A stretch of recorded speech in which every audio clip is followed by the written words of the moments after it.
Assalamualaikum warahmatullahi wabarakatuh. Perkenalkan, saya Nazan Nur Aziza dengan NIM 12420808058. Di sini saya akan menjelaskan sedikit yang saya pahami tentang siklus biogeokimia. Nah, untuk siklus biogeokimia yang saya ambil di sini ada dua siklus, yaitu siklus hidrologi dan siklus sulfur. Sebelum saya menjelaskan tentang dua siklus tersebut, di sini saya akan menjelaskan sedikit tentang siklus biogeokimia. Nah, materi biogeokimia ini sebenarnya berisi tentang proses daur ulang unsur atau senyawa kimia yang mengalir dari komponen abiotik ke biotik lalu kembali lagi ke komponen abiotik. Terus proses ini juga melibatkan reaksi-reaksi kimia di dalam lingkungan. Nah, siklus biogeokimia Siklus biogeokimia ini merupakan proses fundamental yang mengatur aluran nutrisi penting seperti karbon, nitrogen, fosfor, dan sulfur. Nah, siklus ini pun sangat penting untuk mempertahankan kehidupan di bumi dan memastikan ketersediaan nutrisi atau unsur yang dibutuhkan untuk pertumbuhan, reproduksi, dan ekosistem. Nah, siklus biogeokimia ini merupakan siklus alami antara peredaran unsur kimia yang berada di lingkungan seperti air dan sulfur yang akan kita bahas nanti. Proses ini pun memastikan ketersediaan nutrisi untuk kehidupan sambil menjaga ekosistem lingkungan. Nah, kita lanjut ke siklus hidrologi atau siklus air. Secara sederhana, siklus hidrologi ini adalah proses alami yang mengatur pergerakan air dalam berbagai bentuk, dari atmosfer ke daratan, ke lautan, lalu kembali lagi ke atmosfer. Nah, istilah biogeokimia ini tuh mengacu pada interaksi antara elemen biologis, geologis, dan kimiawi.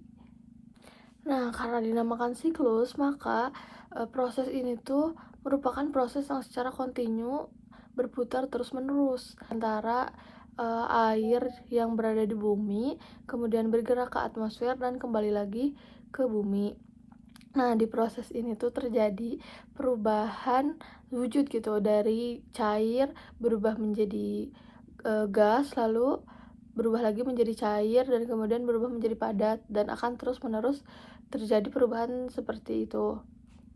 Oke, sekarang saya jelaskan tiap tahapan siklusnya. Yang pertama ada tahap evaporasi, yaitu proses perubahan wujud zat cair menjadi gas, yang mana dalam bentuk nyata ini adalah misalnya ada air-air di sungai, laut, danau, dan sebagainya yang menguap karena sinar matahari. Oke, proses selanjutnya itu ada proses kondensasi. Nah, tadi kan saya sudah jelaskan bahwa air-air yang berada di permukaan bumi menguap karena sinar matahari. Nah, uap-uap air tersebut akan berkumpul di atmosfer, kemudian lama-kelamaan uap-uap air tersebut akan menggumpal, kemudian pada ketentuan tertentu uap air tersebut akan terkondensasi menjadi gumpulan awan-awan, yang mana setelah lama-kelamaan gumpulan-gumpulan awan ini akan berisi titik-titik air. Setelah terjadi hal tersebut, berlanjutlah kepada proses berikutnya, yaitu proses presipitasi, yang mana proses presipitasi ini adalah pelepasan molekul air yang berasal dari awan menuju tanah ataupun perairan.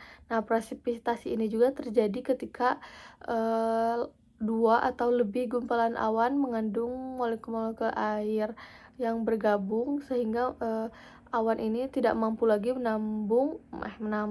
menampung titik-titik air tersebut. Nah, selanjutnya ada satu lagi tahapan setelah titik-titik air tersebut turun menjadi hujan tentunya. Kemudian kan air akan menyentuh permukaan tanah, yang mana nantinya tanah akan menyerap air-air tersebut. Nah, proses ini dinamakan proses infiltrasi. Oke, tadi saya sudah jelaskan mengenai tahapan siklus hidrologi. Sekarang saya akan menjelaskan bagaimana peran komponen-komponen lingkungan ini terhadap siklus hidrologi. Nah, yang pertama ada peran atmosfer. Nah, untuk atmosfer ini berperan untuk menyimpan uap air dan memfasilitasi kondensasi. Kemudian untuk selanjutnya ada hidrosfer. Hidrosfer ini berperan untuk sumber utama air, misalnya laut, sungai, danau. Nah, air-air ini berperan untuk proses evaporasi. Kemudian ada litosfer. Untuk litosfer ini berperan sebagai media infiltrasi dan runoff untuk menyimpan air tanah di tanah dan bebatuan. Dan yang terakhir ada biosfer. Biosfer ini berperan untuk tumbuhan berkontribusi via transpirasi hewan dan manusia memengaruhi aliran air. Oke, Kak, selanjutnya di sini ada dampak aktivitas manusia. Karena biogeokimia ini merupakan ilmu yang berkembang karena biogeokimia ini merupakan ilmu disiplin yang berkembang karena aktivitas manusia, tentunya ada dampak aktivitas manusia terhadap lingkungan. Untuk aktivitas manusianya di sini saya mengambil 3. Yang pertama ada penebangan hutan. Kenapa? Karena dengan penebangan hutan secara terus-menerus, maka akan terjadi pengurangan laju penyerapan karbon dioksida, yang mana pengurangan ini akan menyebabkan penumpukan CO2 di atmosfer. Nah, kemudian penumpukan CO2 di atmosfer ini tuh menyebabkan pemanasan global, dan pemanasan global ini tentunya mempengaruhi siklus hidrologi yang khususnya terjadi pada proses evaporasi dan kondensasi. Nah, peningkatan suhu di atmosfer ini tuh akan meningkatkan laju evaporasi dan memperlambat proses kondensasi. Oke, selanjutnya ada pembangunan. Nah, kenapa pembangunan ini berpengaruh terhadap siklus hidrologi? Contohnya kita ambil misalnya penutupan tanah oleh aspal. Nah, kegiatan ini tuh sangat mempengaruhi siklus hidrologi karena ketika kebanyakan tanah ditutup oleh aspal, maka mempengaruhi proses infiltrasi. Ketika air turun dari atmosfer, yaitu hujan, ketika turun ke permukaan bumi itu air tidak bisa diserap oleh aspal, yang mana akan mengakibatkan proses infiltrasi ini terhambat, sehingga air pun lebih banyak terbuang ke perairan. Selanjutnya ada pencemaran air. Nah, pencemaran air ini merupakan masalah yang sangat krusial ya, yang tidak ada habisnya, yang mana pastinya disebabkan oleh pengolahan limbah yang tidak baik. Nah, misalnya seperti limbah industri. Nah, kan karena umumnya limbah industri itu mengandung minyak yang dengan kadar yang cukup tinggi, sehingga pada perairan ini tuh, pada permukaan air terjadi pelapisan minyak gitu ya. Nah, untuk lapisan yang berada di atas permukaan air ini kan adalah minyak.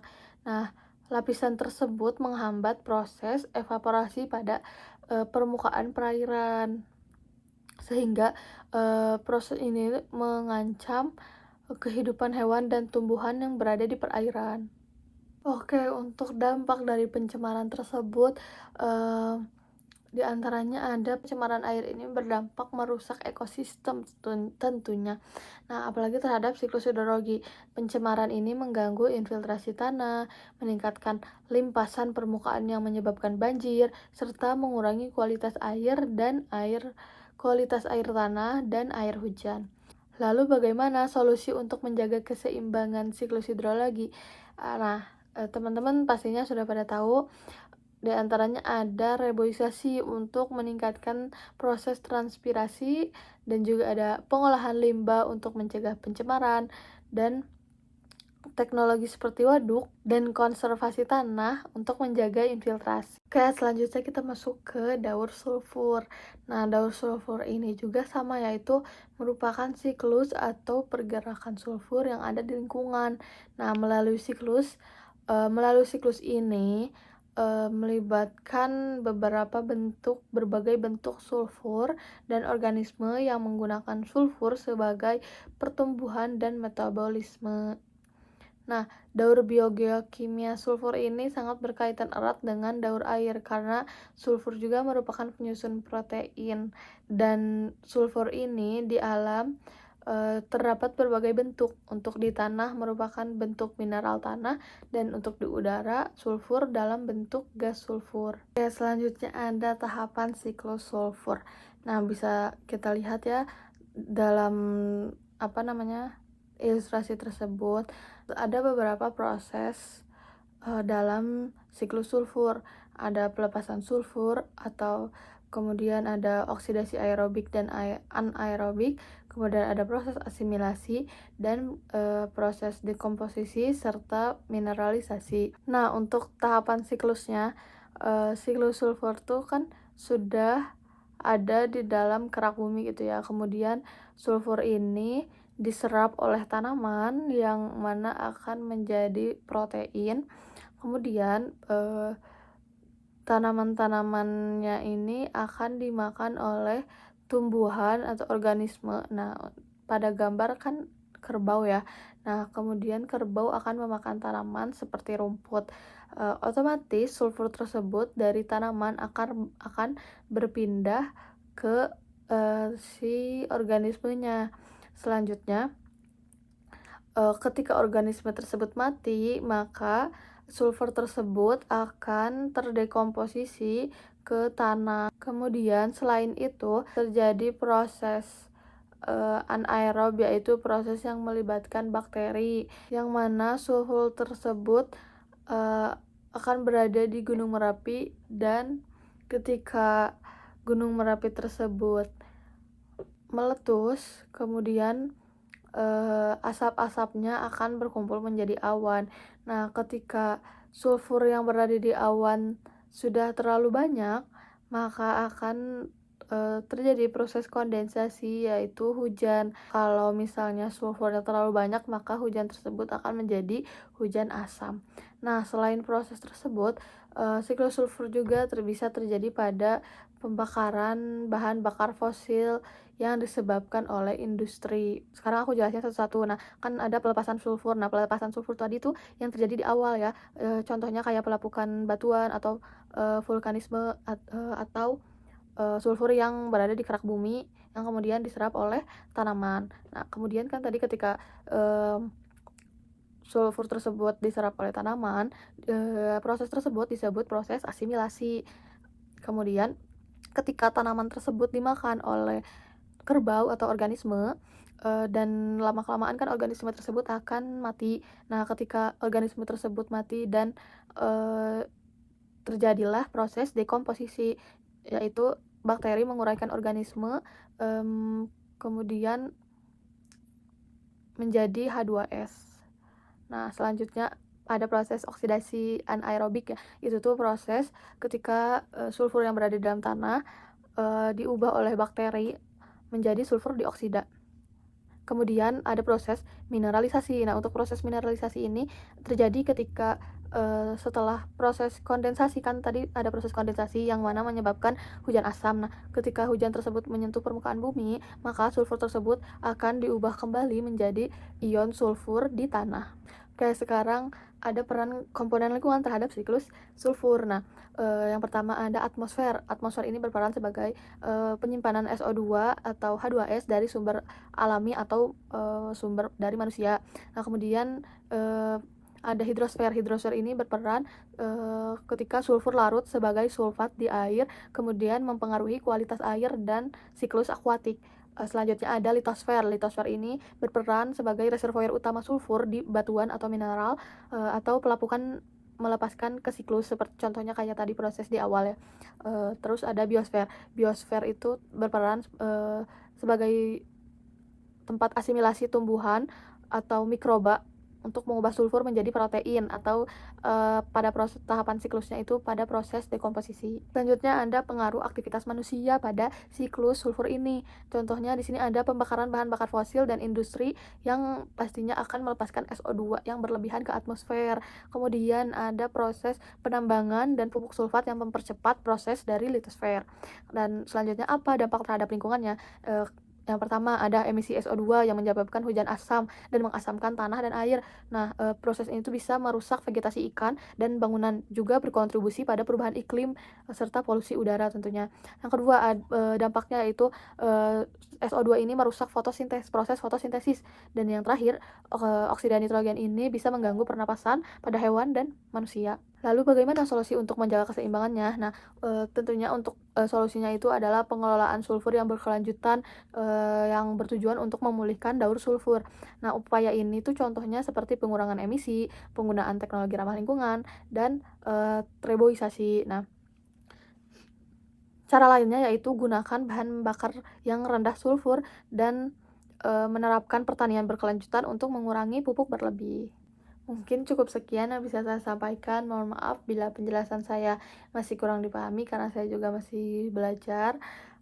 Terima kasih, sekian. Wassalamualaikum warahmatullahi wabarakatuh.